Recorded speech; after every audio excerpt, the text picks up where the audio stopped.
There was a time when running a house wasn't something you figured out as you went along.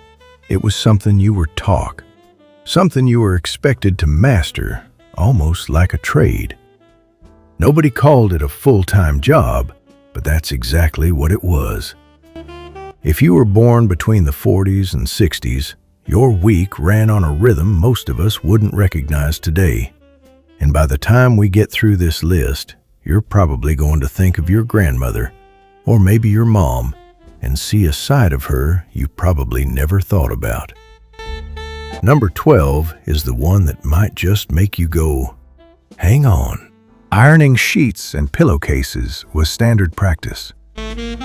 Most of us only think of ironing as something you do to a shirt before an interview or a dress before a wedding. But back then, ironing didn't stop at clothing. Bed sheets got ironed, pillowcases got ironed. Even the tea towels hanging in the kitchen got a quick press before they went back on the rack. If you think about that for a second, it's actually kind of wild, pressing a bed sheet before you even sleep on it. But at the time, a wrinkled sheet said something about how the house was being run, and nobody wanted their home to look like it wasn't being taken care of. Ironing day could stretch on for hours, one basket after another, and it was just accepted as part of the week. She cooked breakfast and dinner at home most days. Eating out wasn't a regular part of most people's routines. Breakfast and dinner were cooked at home almost without exception, day after day. There was no drive-through on the way home from work. Welcome to Starbucks. What can I get started for you today? Hello. Can I please get a large black coffee, your largest size, just black and no milk or anything? No app to order delivery from when nobody felt like cooking. If the family was going to eat, someone was standing in that kitchen making it happen, whether they felt like it that day or not, because that was simply the expectation. And if you're still working, caring for an older parent, or you're a senior yourself, standing over a stove every night just isn't realistic anymore. That's why I made a separate video with quick, easy dinner ideas for when you're just too tired to cook. I'll leave a link for that at the end. Laundry was hung outside on a specific day, typically Monday. There wasn't a dryer humming away in the background back then, at least not in most homes. So laundry depended entirely on the weather and the wind. And it didn't happen whenever it was convenient either. It had its own day. Monday was wash day in most households, almost like an unspoken rule everyone followed. Walk through any neighborhood on a Monday morning and you'd see the same scene in yard after yard. Sheets and shirts pinned to a line, flapping in the breeze, drying under the sun instead of a machine. Socks and clothing were darned and repaired instead of replaced. If a sock got a hole in the heel, you didn't throw it away and grab a new pair, you fixed it. That process is called darning, and it usually involved a small wooden or glass egg-shaped tool slipped inside the sock to help you sew the hole back together properly. The same went for shirts with a loose seam or pants that had worn thin at the knee. Clothes cost a lot relative to what people earned, so mending wasn't seen as old-fashioned or cheap. It was just common sense. A patch on the elbow of a shirt wasn't something to be embarrassed about. It was just proof the shirt was still good. Now, if you think that's a lot of work already, wait until you hear what happened when guests came over. A good set of dishes was kept separately, only for guests. Nearly every home had two sets of dishes. There were the everyday plates, the ones used for breakfast, lunch, and dinner without a second thought. And then there was the good set, tucked away behind glass, untouched, waiting. Kids learned early not to even ask to use them.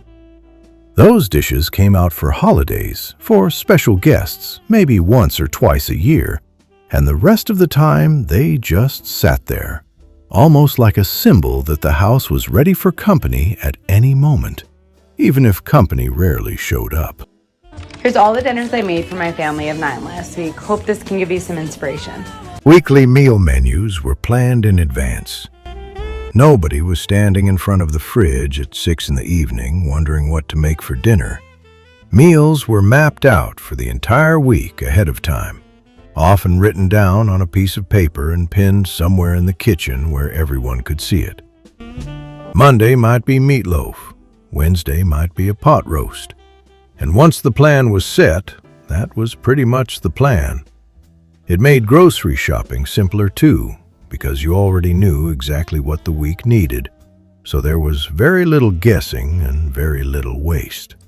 Delicate clothing was hand-washed separately from regular laundry. Not everything went into the washing machine, if the household even had one.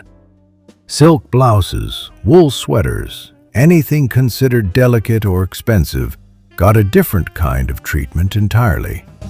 Those pieces were washed by hand in a basin, gently, then laid flat to dry so they wouldn't stretch out of shape. It took more time and more patience, but it also meant those clothes lasted for years instead of falling apart after a handful of washes.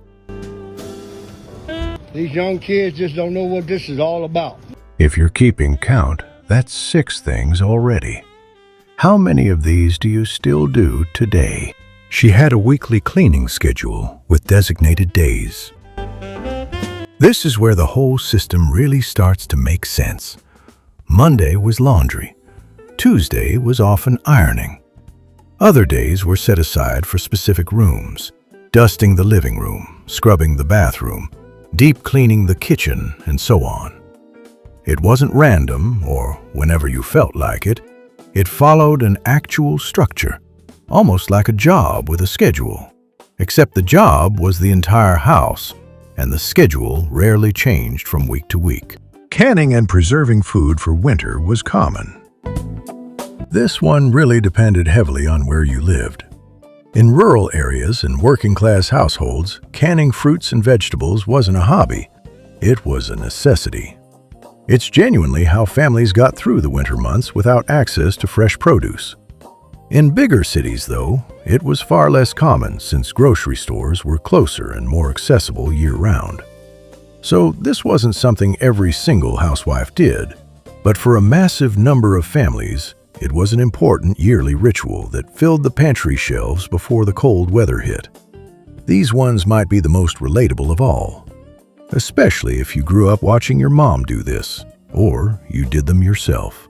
So I have canned a lot of jars of food over the years. Last year I canned 443 jars of food, and I'm hoping to do more this year. She kept a household budget book for tracking expenses. Before banking apps, before spreadsheets, there was usually a small notebook somewhere in the house, sometimes tucked in a kitchen drawer, where every dollar spent got written down by hand. Groceries, bills, a new pair of shoes for the kids, all of it got logged. Credit wasn't as easy to come by back then, so this little book kept families from overspending, and it meant you always knew, down to the last cent, exactly where the money was going. Did your mom or grandmother keep one of these? Maintained a kitchen command center with calendar and bulletin board. Most kitchens had a spot, usually near the phone or the fridge, dedicated to keeping the whole family on the same page. A calendar for appointments, a bulletin board for reminders, maybe a school notice pinned up next to a bill that was coming due. It was essentially the original family group chat, except instead of a notification on your phone, it was a piece of paper held up with a thumbtack, and everyone in the house knew to check it. Floors were waxed and polished regularly. This wasn't necessarily a strict once-a-week task in every single home, but it happened often enough that it became a real part of the routine. Wood floors were waxed and buffed until they had a shine to them, sometimes done entirely by hand on your knees, sometimes with an electric polisher if the family could afford one. And just like an iron sheet, a dull, scuffed floor said something about the house, so keeping that shine up mattered more than we might realize today. All right, here's the one we mentioned at the very beginning. Housewives sometimes dressed up to do housework. Now, this one deserves a little honesty because it's more myth than universal truth. Magazines and advertisements from that era loved showing women vacuuming or dusting in a full dress, heels and pearls, looking perfectly put together while doing chores. Did that actually happen in some households? Sure, for some women it did. But it wasn't the daily reality for most housewives. It was more of an idealized image being sold through ads and magazine covers than something every single woman actually lived out while scrubbing a floor. She kept a mending basket for clothing repairs. Somewhere in the house, usually near a favorite chair by a window where the light was good, there sat a basket full of things waiting to be fixed. A button that had popped off, a hem that had come loose, a sock with yet another hole. That basket was rarely empty for long, and mending wasn't treated as some annoying chore that got pushed off. It was just part of the rhythm, something you picked up in a quiet moment while listening to the radio or keeping an eye on the kids. She often shopped at separate stores for meat, bread, and dairy.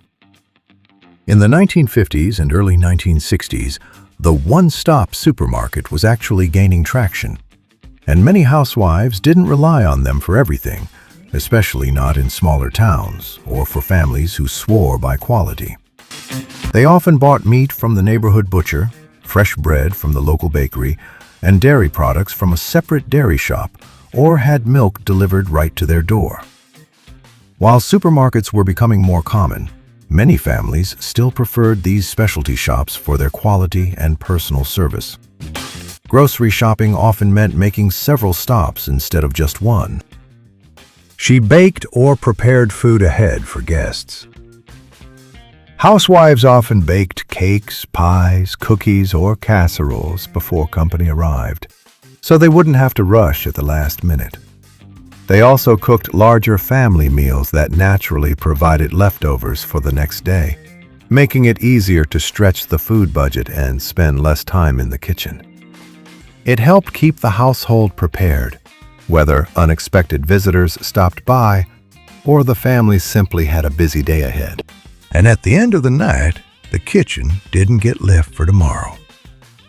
She cleaned and put away the kitchen daily. That means dishes were washed, counters were wiped down, and everything was put back exactly where it belonged before anyone went to bed. Nobody woke up to a sink full of last night's mess waiting for them. The kitchen started every single morning fresh, simply because it ended every night clean. That was the rhythm of a household run by a housewife in the 1950s and 60s. Structured, disciplined, and honestly, pretty impressive when you stop and think about how much of it happened without a single modern convenience helping her along. No dishwasher humming in the background, no dryer running quietly down the hall. It was all made possible by just a schedule, a routine, and a level of consistency that has mostly disappeared from how most of us live today. If your mom or your grandmother or yourself did any of these, we want to know which ones. And if this one hit home for you, you'll probably want to watch the video we did on the things moms did in the 50s and 60s that quietly disappeared too. The video should be on your screen now. Thanks, and I'll see you in the next one.